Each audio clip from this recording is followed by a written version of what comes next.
નમસ્કાર, આપ જોઈ રહ્યા છો સ્પાર્ક ટુડે ન્યૂઝ. વડોદરા શહેરના માંજલપુર વિસ્તારમાં ગતરોજ માંજલપુર કા રાજાના શ્રીજીનું આગમન થયું હતું અને આ દરમિયાન વિશ્વામિત્રી એચ.કે. પરમારની ચાલી ગુજરાત ટ્રેક્ટર સામે રહેતો રાજેન્દ્ર પઢિયાર આ શ્રીજીની આગમન યાત્રા જોવા માટે ગયો હતો. ત્યારે માંજલપુર વિસ્તારમાં અસામાજિક તત્વો દ્વારા રાજેન્દ્ર પઢિયાર પર ચાકુ વડે હુમલો કરવામાં આવ્યો અને રાજેન્દ્ર પઢિયાર નામનો આ ઇસમ તે ત્યાં જ ઢળી પડ્યો હતો. પરિવાર દ્વારા તેને તાત્કાલિક ધોરણે હોસ્પિટલ લઈ જવામાં આવ્યો. કયા કારણોસર તેને અસામાજિક તત્વો દ્વારા મારવામાં આવ્યો છે તેને લઈને પોલીસ તપાસ કરી રહી છે, પરંતુ પરિવારજનોના આક્ષેપ છે કે માંજલપુર પોલીસ દ્વારા જે કલમો લગાવવામાં આવી છે તે યોગ્ય કલમો નથી અને તે માટે જ પરિવાર પોલીસ કમિશનરને અપીલ કરવા માટે પહોંચ્યો હતો કે તાત્કાલિક ધોરણે આવા તત્વો સામે યોગ્ય કલમ લગાવવી જોઈએ અને પરિવારે ન્યાયની ગુહાર લગાવી છે. આ ગણપતિ જોવા ગયા હતા, મારો નાનો બાબુ મોટો બાબુ બે, અને ત્યાં ગયા તે ગણપતિ હવે માંજલપુર વિસ્તારમાં ગયા હતા. તે મારા છોકરો એ સાઈડમાં ઊભો હતો. તે કહેશે એક આંટીને કંઈક ધક્કો વાગ્યો હશે.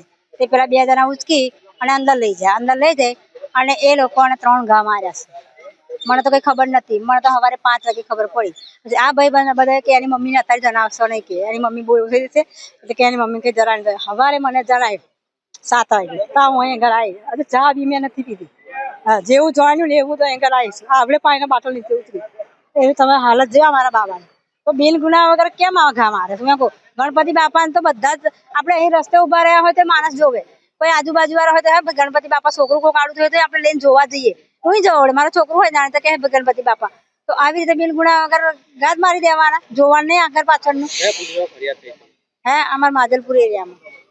હા, તે પોલીસ વાળા કોઈ કશું કરતા જ નથી કે તમારે તો કે નોર્મલ વાગ્યું છે કેવું, પણ નોર્મલ વાગ્યું છે મેં તો ઉડા કિટલીના આગળ ઉડા ઘા વાગ્યા છે એને.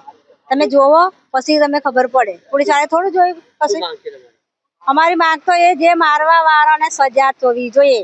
એવાય કહેશે જામીન ઉપર 2 મહિનામાં છૂટવાના છે. 2 મહિનામાં છૂટશે અને કાલે મારો નાનો બાબો છે અને પછી આ બધું વિડીયો બધો ઉતાર્યો, મેં આવ્યું બધું જાહેરાત, અને પછી મારા નાના બાબાને પછી આવો હુમલો કરશે તો કોણ જવાબદારી લેશે? માંજલપુરના રાજાનો કરે વરઘોડો નીકળ્યો. ત્યાં આગળ રાજેન્દ્ર પઢિયાર કરીને છોકરો છે, જે મારા ફ્રેન્ડનો ભાઈ છે, મારો બી ફ્રેન્ડ છે. બી અમે લોકો જોઈ રહ્યા હતા ગણપતિ. એને આ લોકોએ ઝઘડો કરી મારીને ત્યાં ફેંક્યો ચાકુ મારીને. તો અમે એને ઉઠાઈને જોયો ત્યાં તો ભાઈ મારા જે ફ્રેન્ડ છે એનો ભાઈ જ નીકળ્યો. મેં કહ્યું તો ફ્રેન્ડનો ભાઈ જ છે મારે.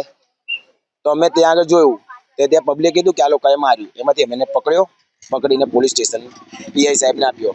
બીજા બે બી જોડે પકડ્યા અમે. તો પીઆઈ સાહેબને ધક્કો મારીને ભાગી ગયા. જે રાજેન્દ્રને વાગ્યું છે એ પેટની નીચે જે આપણે લીવર આવે ત્યાં આગળ 2 ઘા માર્યા છે. મારીને ચાકુ ફરાઈ દીધું છે. એક છાતીની નીચે માર્યું છે અને એક જાંઘ ઉપર માર્યું છે. એ રહે છે એચ.કે. પરમારની ચાલી મહેન્દ્ર ગુજરાત ટ્રેક્ટરની સામે વિશ્વામિત્રી.